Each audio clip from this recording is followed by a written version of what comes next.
17 আয়াত يتجرعه ولا يكاد يسيغه ويأتيه الموت من كل مكان وما هو بميت ومن ورائه عذاب غليظ অনুবাদ যা সে অতি কষ্টে এক এক ঘুক করে গিলবে এবং তা গিলা প্রায় সহজ হবে না সকল স্থান থেকে তার কাছে আসবে মৃত্যু অথচ তার মৃত্যু ঘটবে না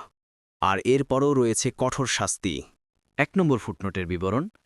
ইব্রাহিম আত-তাইমি বলেন সব দিক থেকে মৃত্যু আসার অর্থ শরীরের প্রতিটি লোমকূপ থেকে মৃত্যুর কষ্ট আসতে থাকবে তবারই অথচ তার মৃত্যু ঘটবে না 2 নম্বর ফুটনোটের বিবরণ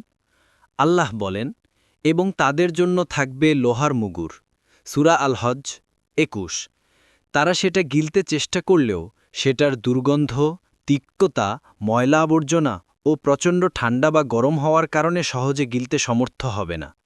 এভাবে তার শাস্তি চলতেই থাকবে তার সমস্ত শরীরে মৃত্যু যন্ত্রণা ভোগ করবে কিন্তু তার মৃত্যু আসবে না তার অগ্র পশ্চাৎ উপর বা নিচ থেকে সব দিক থেকে তার শাস্তি এমন হবে যে এর সবগুলোই তার মৃত্যুর জন্য যথেষ্ট কিন্তু তার মৃত্যু হবে না আল্লাহ তাআলা অন্যত্র বলেছেন কিন্তু যারা কুফরি করে তাদের জন্য আছে জাহান্নামের আগুন তাদের মৃত্যুর আদেশ দেয়া হবে না যে তারা মরবে এবং তাদের থেকে জাহান্নামের শাস্তিও লাঘব করা হবে না সূরা ফাতির 36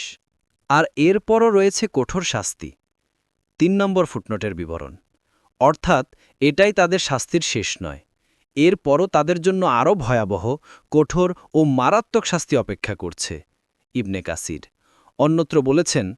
জাক্কুম গাছ জালিমদের জন্য আমি এটা সৃষ্টি করেছি পরীক্ষার স্বরূপ এ গাছ উদ্গত হয় জাহান্নামের তলদেশ হতে এর মোচা যেন শয়তানের মাথা তারা এটা থেকে খাবে ও উদর পূর্ণ করবে এটা দিয়ে তার উপর তাদের জন্য থাকবে ফুটন্ত পানির মিশ্রণ আর তাদের গন্তব্য হবে অবশ্যই প্রজ্বলিত আগুনের দিকে সূরা আস-সাফফাত ৬২ থেকে ৬৮ এভাবেই তারা কখনো জাক্কুমবাস থেকে খাবে আবার কখনো তারা ফুটন্ত পানি পান করবে যা তাদের পেটের নাড়ি ভড়ি ছিন্ন ভিন্ন করে ফেলবে আবার কখনো তাদেরকে জাহান্নামের কঠোর শাস্তির দিকে ফেরত পাঠানো হবে এভাবে বিভিন্ন স্থানে বিভিন্নভাবে তাদের শাস্তি হতে থাকবে আল্লাহ তাআলা বলেছেন এটাই সেই জাহান্নাম যা অপরাধীরা মিথ্যা প্রতিপন্ন করত ওরা জাহান্নামের আগুন ও ফুটন্ত পানির মধ্যে ছুটাছুটি করবে সূরা আর রহমান ৪৩ আরও বলেন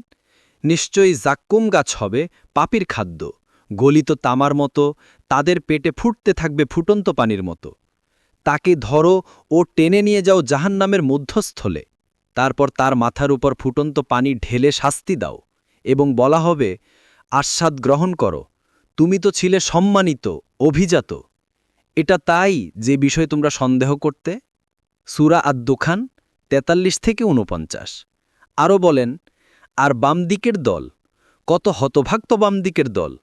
ওরা থাকবে অত্যন্ত উষ্ণবায়ু ও উত্তপ্ত পানিতে কালো বর্ণের ধোয়ার ছায়ায় যা শীতল নয় আরামদায়কও নয় সূরা আল ওয়াকিয়া ৪১ থেকে ৪৪ আরও বলেন আর সীমালঙ্ঘনকারীদের জন্য রয়েছে নিকৃষ্টতম পরিণাম জাহান্নাম সেখানে তারা প্রবেশ করবে কত নিকৃষ্ট বিশ্রামস্থল এটা সীমালঙ্ঘনকারীদের জন্য কাজেই তারা আস্বাদ গ্রহণ করুক ফুটন্ত পানি ও পুজ আরও আছে এরূপ বিভিন্ন ধরনের শাস্তি সূরা সোয়াদ ৫৫ থেকে ৫৮